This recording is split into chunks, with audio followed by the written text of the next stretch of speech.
Hi everyone, welcome back to the Minecraft world. We're continuing the Atta tori Sud culture tour with the Kingdom of Colucky, Whitekur, Torrideer, and finishing up with Attator, the origin village of the culture. So without further ado, let's get right back into the tour.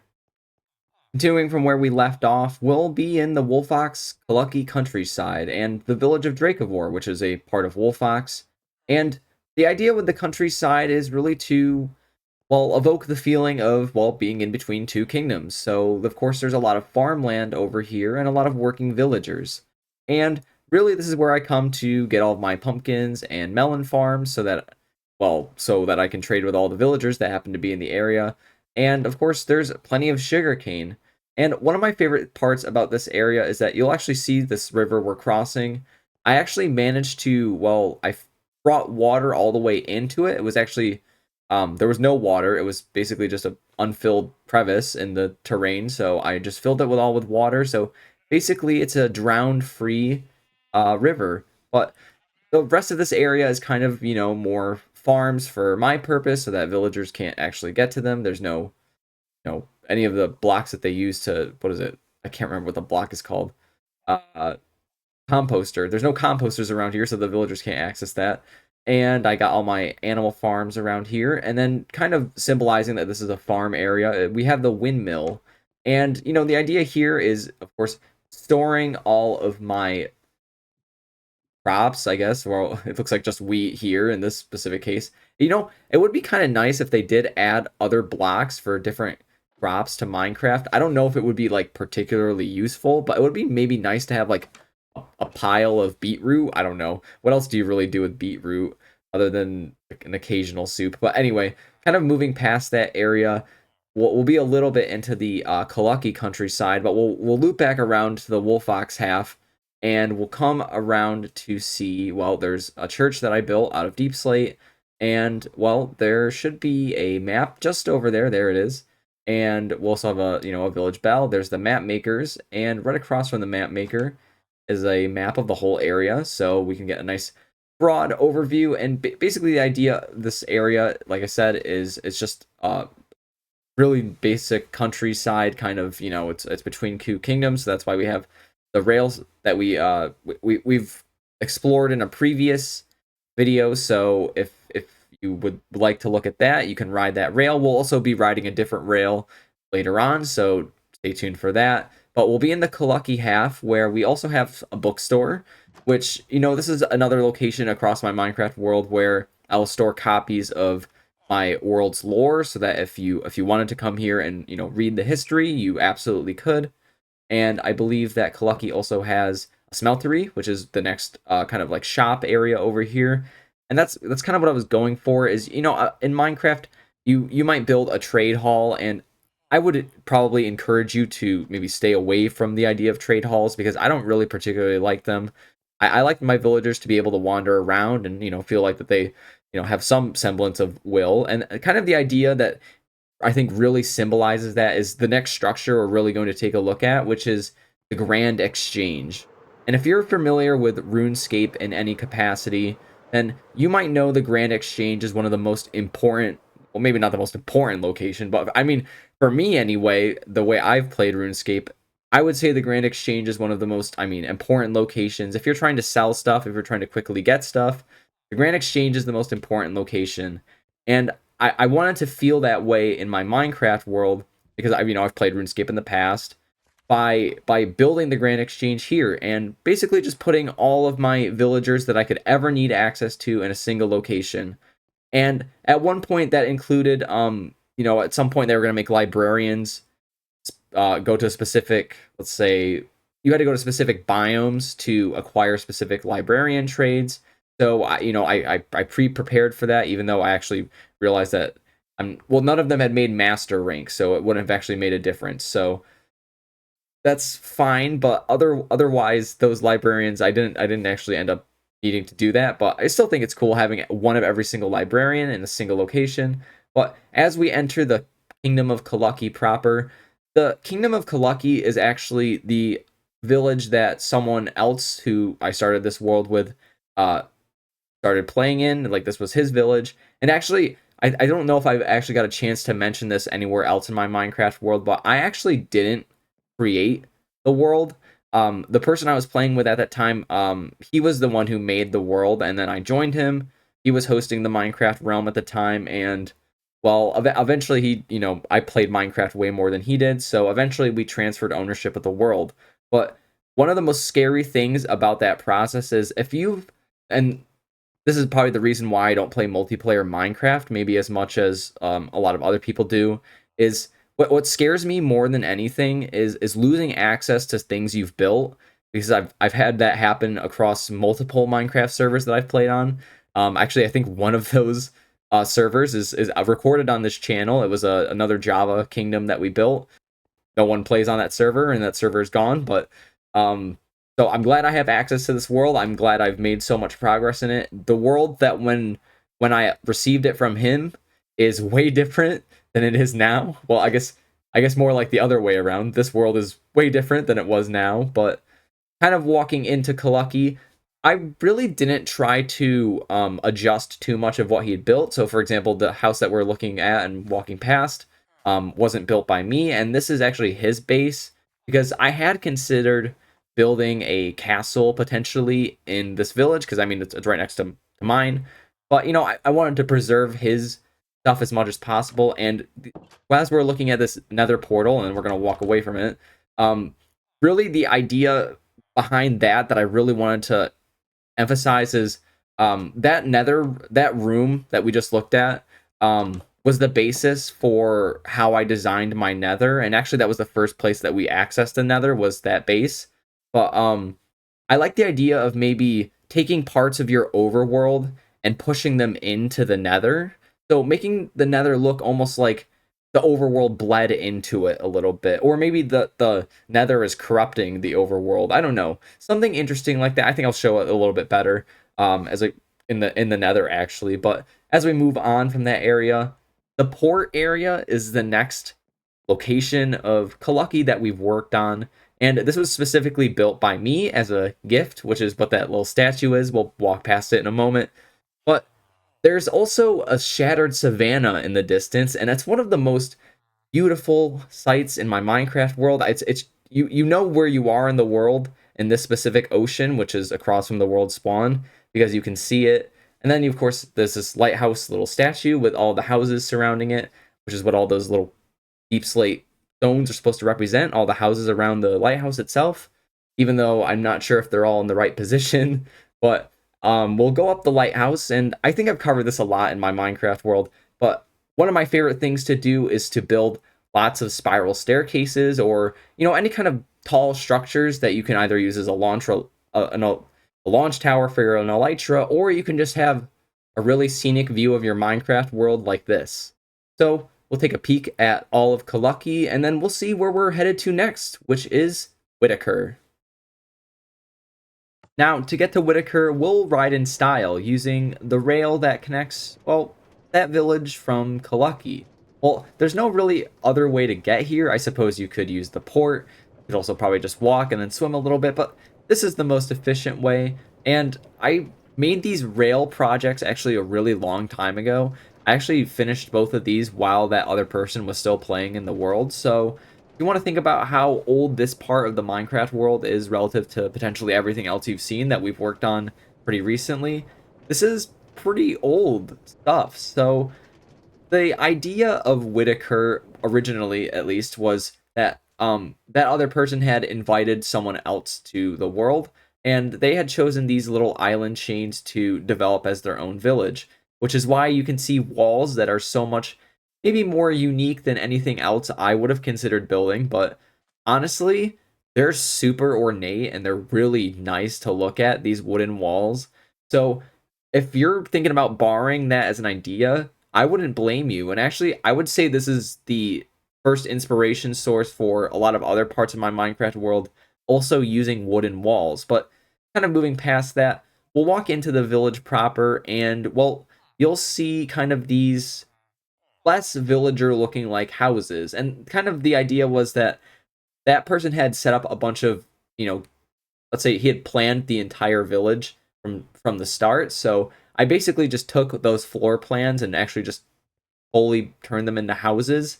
So we'll look at the whole overview of this village. You'll see it's actually really big, but there's just one part of it that's walled. The second island I actually took over a little bit later after finishing the first part, and that's why it's a little bit different. But the first part is, it's a really simple castle. It's nothing super fancy. It's not like the other castle that we've looked at in the past. It literally just serves all the purposes it needs. And well, the other thing here is kind of a dragon statue, which it models that phoenix statue we looked in Wolffox. And then going past that, if you're familiar with Pokemon Ultra Sun, Ultra Moon, there's the altar of the phoenix, but there's also, sorry, Pokemon Ultra Sun, Ultra Moon. There's the Lake of the Sun or the altar of the moon, or depending on whatever version of the game you're playing. That's how it'll be. In my Minecraft world, I have the altar of the phoenix, and then over here is kind of like the altar of the dragon, as kind of like an alternate to that. It's less of a lake and more like a pond. So, but I don't know if pond of the dragon sounds quite as nice. But over here, we will walk to maybe a little bit more of the wall outskirts. There's a couple of houses here, and then we have this little port area, but it's less of a port and more of just like a boardwalk. And really, it was kind of just inspired by those kind of like Pokemon boardwalks between, I don't know what specific route it was, but there's a route in Pokemon that is just basically connected by a huge boardwalk that you walk across. And that was my inspiration for that here. But as we go past that, we'll be in the way more developed portion of Whitekur, which by the way, Whitekur is Whitekur, just split a little bit. And then I know we have another village in my Minecraft world that we haven't worked on that's also called Caramel. So if you know who my favorite legendary is, well, you definitely know now. But so this area has a lot of farms too, but really my idea here was to make this look a lot fancier. So that's why we have stone brick. That's why we have brick, which was honestly the resource that took me the longest to get. We have an unfinished library, but that's okay. But my favorite thing here is that this is actually the only spot in my Minecraft world where there's some sort of classrooms. And I do want to do this a little bit more in my Minecraft world, potentially as future projects, is add more kind of like villager academies or villager universities. But I mean, really the idea here is that this is such a nice library that it's also a place where they can teach people. And of course, we have a nice map of the entire Minecraft world. So there's lots of learning that can go on here if I actually finish the bookcases as well. But that's the Royal Library. There's also, well, there's another smeltery here. I mean, that would make sense. This is a very resource-heavy area. So this kind of structure, that's basically all there is to it. There's a little storage area. This area over here, I was actually taking a baseball history course at the same time while I was working on this Minecraft project in particular. So that's why there's a baseball field. I'm also a huge fan of baseball, so that would make sense. But the idea here is also we have a little bit of a baseball stand so you can watch the game as some villagers play. And then right next to here is the Great Dragon Cathedral, which is really just a really scaled down version of an actual cathedral where we have, of course, stained glass representing the nether, the overworld, and the end to be maybe a little bit more interesting. And we have, well, the quarters for both of those villagers because, there's nowhere else to stay, I suppose. And also, I think this structure was just really big and I couldn't fill it with everything. But this is a little offering room towards the back for, offering different resources that villagers have acquired to the gods in this cathedral. And, well, we'll walk past that. And there's the Field of Dreams, which is a reference. My Minecraft world is full of references, if you couldn't figure that out. And I think that's one of the best things to do in your Minecraft world. It's just like little subtle reminders to yourself of things that you've experienced in your life.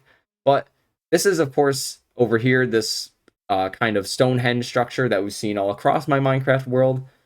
And then this structure here, my intention was to build something like an inn, but of course, with villagers, that inns don't usually work too well. It worked a lot better in Bedrock Edition when villagers couldn't actually route to anything, but in Java Edition, well, they're a lot better. And, like I said, I'm always a fan of my nice spiral staircases, so Whitekur is another village that has another one of those. This is actually a lot better of a launch tower for your Elytra. This is actually, I think, the first one I built. And why is there two villagers up here? That makes no sense. I guess they're getting a nice scenic view, but we'll get a nice scenic view too of the whole area. And, well, that really rounds up Whitekur. The next stop in our tour is Torrideer, which is kind of funny considering that name.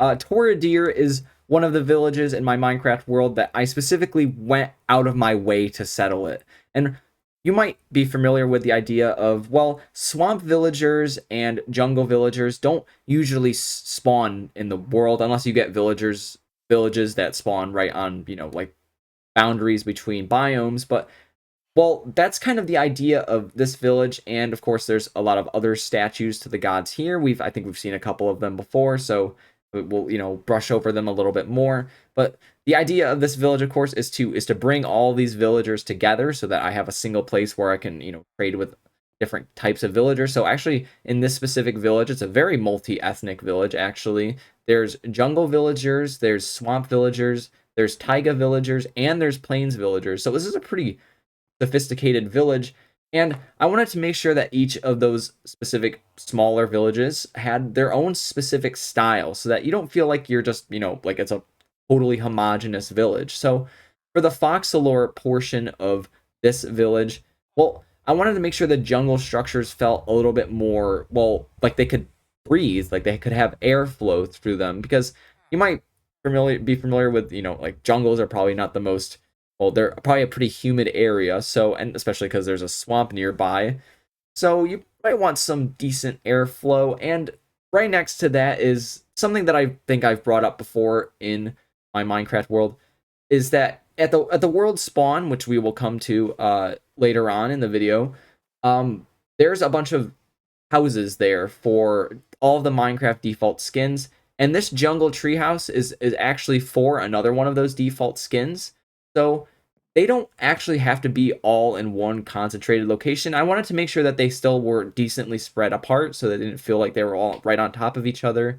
And also, I mean, my Minecraft world is sufficiently large enough, so it would make sense. But we'll just, get down this treehouse by maybe not the most immaculate means. And, well, that's kind of the jungle portion of it.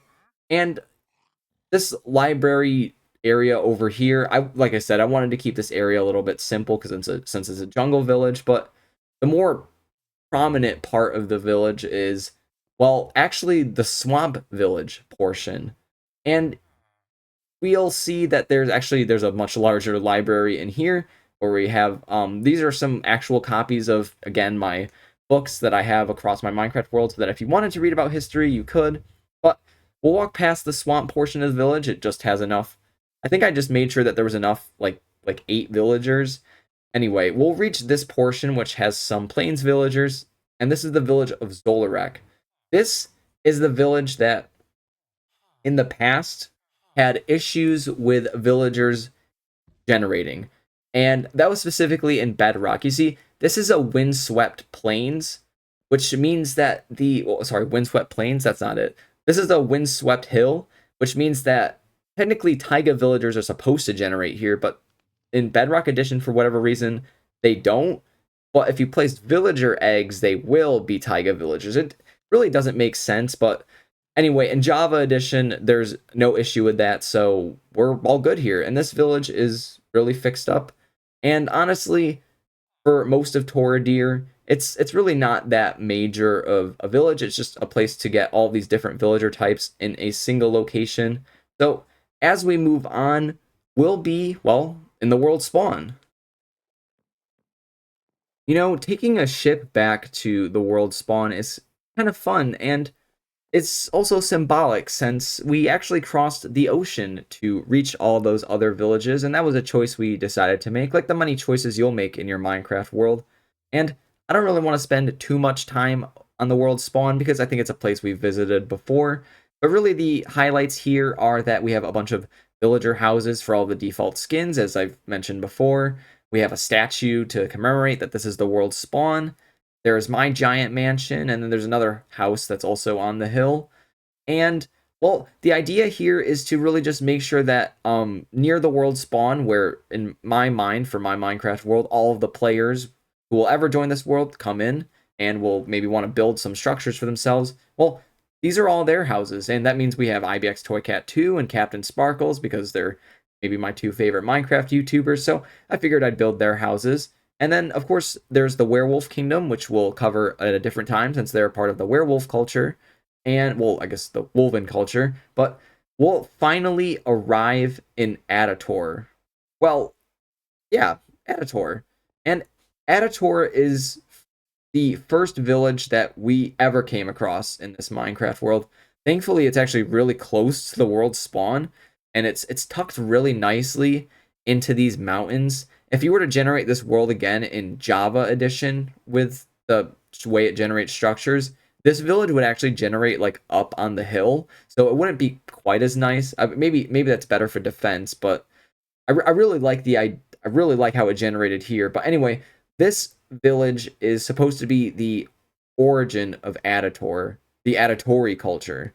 And while there is a trail ruin nearby, also, that is another origin spot of this culture, really the idea here that I wanted to convey is having a little bit of spruce, because nearby, a lot of the, well, closer to that area of the trail ruin is a bunch of spruce trees. So I wanted to make sure you thought, like, okay, this is maybe supposed to be an older area, and kind of symbolizing that too is we have a ruined castle over here, because Attator was once the main predominant spot of this culture, and well, it isn't anymore because of that piglin invasion, which now you can see has destroyed the castle in the past, and it's been overgrown a little bit, and really Attator hasn't gotten a chance to rebuild.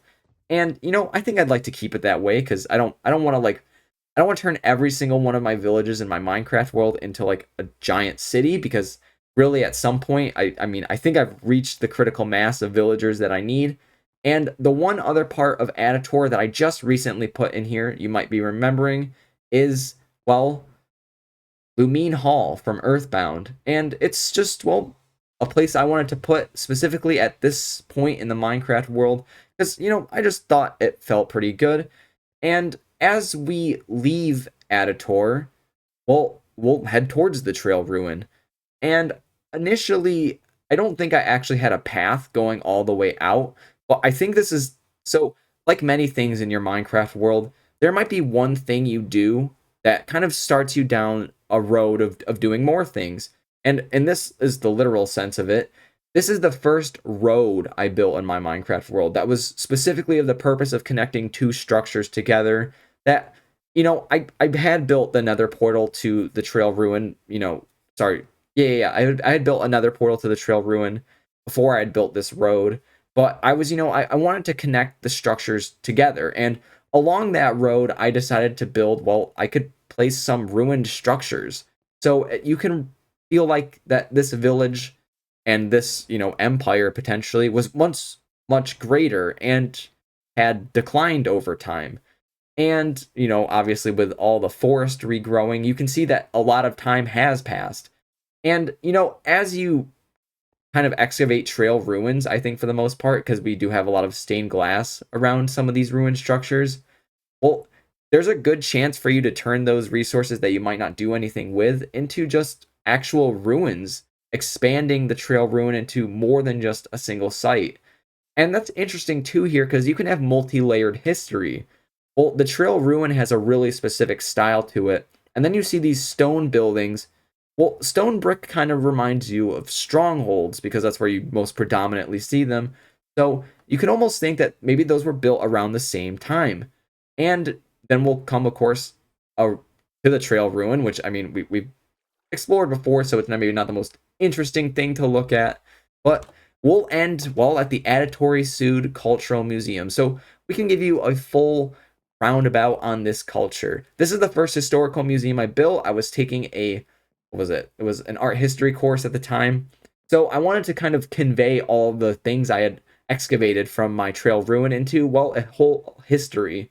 And really, this is the basic history of our world, like agriculture, progressing through pottery, eventually getting to more organized religions that are more complex as you get further along in time, and then eventually even reaching to the medieval age, which is the current age in my Minecraft world, where we just have really nice art that even maybe tells us something more, like the Wither.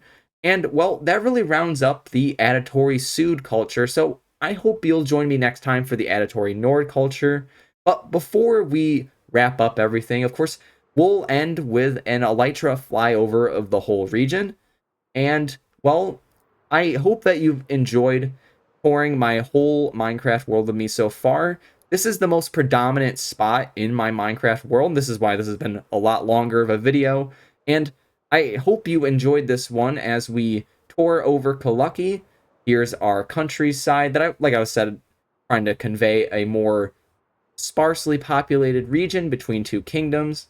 And then, of course, there's a rail connecting Whitekur, which is really, really nice. If you're going to borrow those walls, I really recommend you do. That the person who built this village or planned this village, if you're out there somewhere, you have great ideas. You got to join Minecraft again. Come on. But realistically, for your Minecraft world, there's a lot of things you should do to keep investing in your world. I mean, this is the product of years, and you know, you don't have to build mega bases, you don't have to build mega structures. You can just build small things one at a time that kind of incorporate different things that you're doing in your life at that time. Like I've brought up a couple times, I was doing art history, or I was taking a baseball history course, or you know, I was watching a certain movie at a time, or in more recent videos, you know, I was playing Stellaris or something like that. So ultimately, whatever you do in your Minecraft world, don't ever feel like that you have to do everything at once. Because realistically, you'll probably be shooting yourself in the foot. And ultimately, well, Minecraft is a game that's best enjoyed when you come back to a world that you've invested in for a really long time. And that's why I keep coming back to this world over and over again, is sites like these that I've invested so much into. And if I wanted to do more to them, you know, the door's always open. But, you know, for now at least, I would like to continue expanding the world. So I hope you enjoyed this video. Thanks for watching.